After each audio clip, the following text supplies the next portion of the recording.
in honor of the 1 year anniversary of the actual worst day of my life. Here's how I found out my boyfriend of 7 years was cheating on me. Start off by saying that before everything went down, this was my longest and healthiest relationship. This man absolutely adored me and I adored him. Everybody around us knew that. We were best friends before anything. We lived together, we rebuilt a home together, we did the whole shebang. We all thought we would end up growing old together. So this was definitely a shocker. I was a bartender and he was recently undergoing new management. They didn't know if they were going to close the shop down. There's a lot of stuff going on in his workspace. Eventually it got bought out. This new owner brought in new people, including his daughter. One night I was sending pictures over of our dog. He was our dog. Over from his phone to my phone. And as I did that, the first message that popped up was a little Instagram emoticon.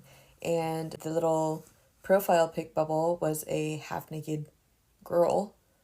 So naturally, I want to go check his Instagram. I had seen that they had been talking for some time and it did seem a little bit flirty, so I confronted him about it. And a little introduction, because I forgot it, he said that this was his new coworker Lori, who he was training.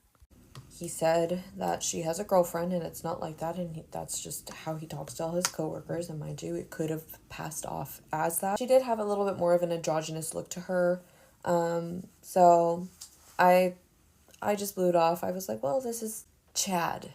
We'll name him. This is Chad. Chad wouldn't do this to me. And so that was that. Further down the line, I noticed a slight change in behavior. I don't feel like we were connecting as much, and he had mentioned that he was about to turn 30 and he wasn't where he wanted to be in life, and that he kind of just wanted to focus on himself. So I respected that. As much as I wanted to be there for him, he never really allowed me to be that person for him. And this wasn't just the first time, just anytime he went through anything in general.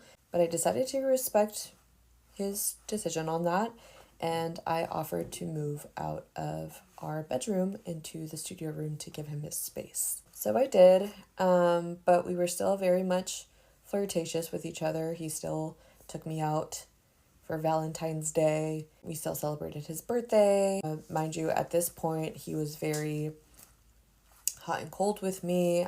So this was the most this man has ever made me cry. He had never made me cry in the past, so it was driving me nuts. He basically said that after this break, he wants to come back stronger and talk about having kids together, promising this whole life. And so again, I was trying to do my best to be there for him the best way I could be. And there was one night where we decided to officially take the break, and that's when he wanted to hold me, caress me. He was cuddling with me. He cooked me dinner that night. He randomly at like 9 o'clock at night said, we'll call this place PTSD because, bitch, that's exactly what it gives. He said, I'm going to PTSD, his workplace, to go see my buddy, we'll call him Steven. And mind you, he had been going out a lot more lately, and I mean, we had each other's locations, and there'd be times where he's at a different place and where he said he would be.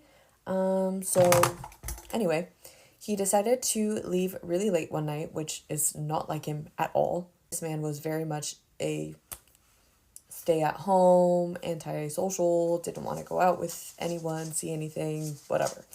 So naturally, I was just spiraling, okay? I was crying, I was confused. So he said he was going to go see Steven. And then he grabbed his laptop. Mind you, they work at a bar. Why are you taking your laptop? So I asked him about it, and he said, well, I'm meeting up my other friend, we'll call him Nathaniel, in the morning for some coffee, and he recently went back to school, and I'm thinking about going back to school, so he's going to help me with that. And the reason he was taking his laptop is so that he didn't have to pack it up in the morning. And I'm all out of time, so head over to part 2. Part 2 of how I found out my boyfriend of 7 years was cheating on me. We left off at the night of the break, when he decided to leave at 9 o'clock at night and take his laptop with him. Now, this laptop was shared at the time because mine was broken. But also, why are you taking the laptop to a bar? Said it's because he's going to meet his friend Nathaniel in the morning for coffee. And Nathaniel had recently gone back to school and he was thinking about doing the same. So he was going to help him sign up for school. This just sounded like complete bullshit and I was frankly over it. So that night when he left, I got the dog. I got my stuff and I came over to my sister and my brother-in-law's. Stayed the night and I stopped sharing my location. He got back home around 1 o'clock in the morning. He was calling and texting saying that he was sorry and he's never felt this way before. I did not text him until the next morning when I basically said that, you know, if a break is what you wanted, then a break is what we're getting, and I think it would be beneficial for both of us. And then I got a voicemail. Now, mind you, this was the day he was supposed to meet up his friend Nathaniel for coffee. And in this voicemail, I can tell that it is a butt dial. He is speaking and making jokes, and there is a very girly laugh in the background. So I can hear clear as day that this is not his friend Nathaniel. Man swore up and down that it was not as it seemed. The reason he's not out with Nathaniel is because he canceled on him, and him and his coworkers were all supposed to go to a coffee shop together that morning, but everyone canceled, and him and this one coworker decided to. I said, "What's his coworker's name?" He said, "My coworker." I said, "What's his coworker's name?" He says, "Lori." And I said, "That's what this is about." The way this man started to backtrack, call me baby, swear it's not like that, I love you, blah blah blah blah, going on a loop. When I tell you that this man gaslit and manipulated me so freaking hard, because as soon as he says Lori, I hang up. And I say, "I'm sorry I ever tried to make this work. I promise from the bottom of my heart, I'm speaking the truth. I'm sorry. That's not what I wanted for us. I'm being completely honest with you and myself." At this point, I am physically ill, and I called off of work so I can go down there because I needed to see for myself. As soon as I get there, I see nothing. He's walking out alone, and he catches me in the act. So he flips the script on me and makes me seem like I'm crazy for doing what I did. He said the only reason he went out the night before is because of the reaction that I had to him leaving that late at night. I am one to take accountability if I feel like I'm doing something wrong, and I felt crazy for doing that because that is not me. That is not something I would typically do. That is not something I have ever done. So I took the blame. I was still living there, and things kind of went back to normal for about a month. I stopped questioning where he was going, obviously. You know, he's trying to live his life. And after that incident, I decided not to question anything else because I was feeling guilt and shame for even thinking that that was a possibility. Again, I never thought this man had ill intent. And it was to the point where he had us all fooled because the people that I was talking to, my friends, my family, like, they're like, he's really going through something. This is not like him. Give him his space. And so that's what I was doing. Anyway, fast forward a month. He gets off of work really late. He's a bartender. He gets off around 2 in the morning, and he had said that he had a 6 a.m. biking class in the morning. So he would essentially only be getting 4 hours of sleep. Now, I had a photo shoot that day, and I had to drive out about an hour after work, which I did not mind doing, but he insisted on taking me, even after all of that. So he did. He waited 5 hours for the shoot to be over and drove me back home and said he was going to go to sleep because he was tired from the day. I am so sorry. We're going to need a part 3. Welcome to part 3 of how I found out my boyfriend of 7 years was cheating on me. Let's go.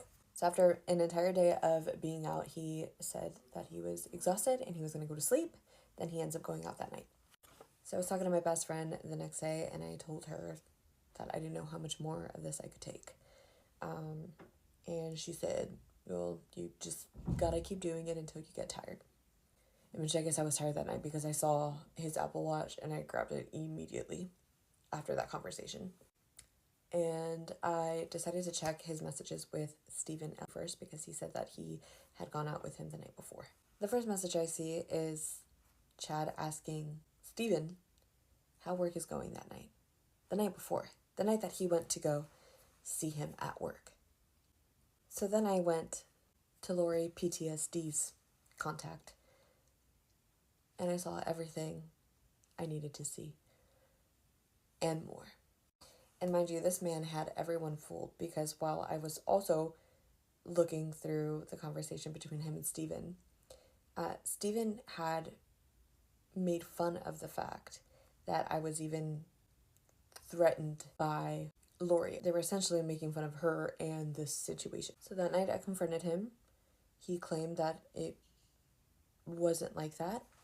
It's not like that, sir. Then why are you trying to climb in through her bedroom window in the middle of the night? Why is she telling you about her vitamin C body wash that you love so much? So I packed up my bags, got my dog, and we left. To this day, he is still trying to deny that it was the thing. When my neighbor texted me, ex-neighbor, telling me about a brunette coming around the house, when I physically saw her shoes in the house, because he didn't even wait till all my stuff was out before he started bringing her around. And up until 2 months ago when we met up, he's still trying to deny that they are a thing. Man had the audacity to ask to continue to be friends because we care about each other. Sir, you don't treat the people you care about like that. Just know it took a lot for me to come on here and even share the story with you guys. I've been contemplating sharing this for the last year, but I think there's a point in time where it feels appropriate, and I've done so much work to get to the place that I am today. If you are going through a similar situation, I am so sorry. I am so terribly sorry, but I'm here to tell you that I'm on the other side, and I could not be more thankful that I am no longer being manipulated and lied to. That is somebody else's issue now. Love you guys so much. Mwah. Thank you for listening. A win is a win. Stay safe out there, y'all.